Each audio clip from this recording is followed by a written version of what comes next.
మన వీడియోలో ఇంట్లో ఉండే చామంతి ఇంకా గులాబీ పూలతో ఎలా దేవుడికి మాల కట్టాలో చూద్దాం.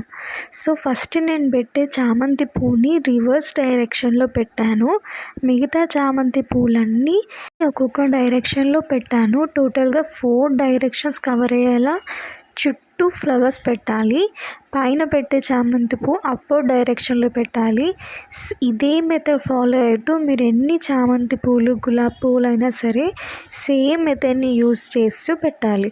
ఫస్ట్ పెట్టేది కింద పెట్టాలి, తర్వాత 4 డైరెక్షన్లో పెట్టాలి ఫ్లవర్స్, పైన పెట్టే ఫ్లవర్ అప్వర్డ్ డైరెక్షన్లో పెట్టాలి.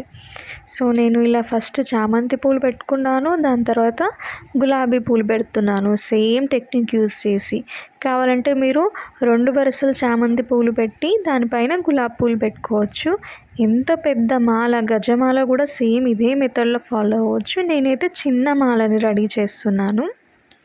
మాలంతా ఒకటేసారి కుచ్చకుండా హాఫ్ మాలను ఒకసారి, మిగతా హాఫ్ సేమ్ ఇప్పుడు ఎలా చేసామో అలాగే చేసుకొని రెండుటిని యాడ్ చేయాలి. గులాబీ పూలే కానీ కాదండి, మీకు నచ్చిన ఫ్లవర్స్ ఏవైనా, మీ ఇంట్లో ఉన్న ఫ్లవర్స్ ఏవైనా సరే సేమ్ టెక్నిక్ యూస్ చేసి మీరు మాల కట్టొచ్చు.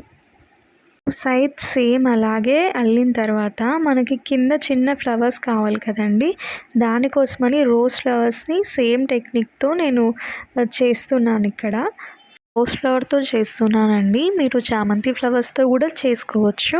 సేమ్ టెక్నిక్ ఉపయోగించి రౌండ్గా చిన్న బాల్ టైప్ వచ్చేలాగా ఫ్లవర్ని చేసుకోవాలి. దాని పెట్టుకున్న ఫ్లవర్స్ ఉన్నాయి కదండి, 2 సైడ్స్ మనం గట్టిగా కట్టేసేసుకొని తర్వాత ఈ చిన్న ఫ్లవర్స్ది కూడా గట్టిగా కట్టేసి ఎక్స్ట్రా థ్రెడ్ ఏదన్నా ఉంటే అది కట్ చేసేసేయాలి. అమ్మవారి కోసం ఈ పూలదండం చేశానండి. నచ్చితే నా ఛానల్ సబ్స్క్రైబ్ చేయండి, లైక్ చేయండి, షేర్ చేయండి.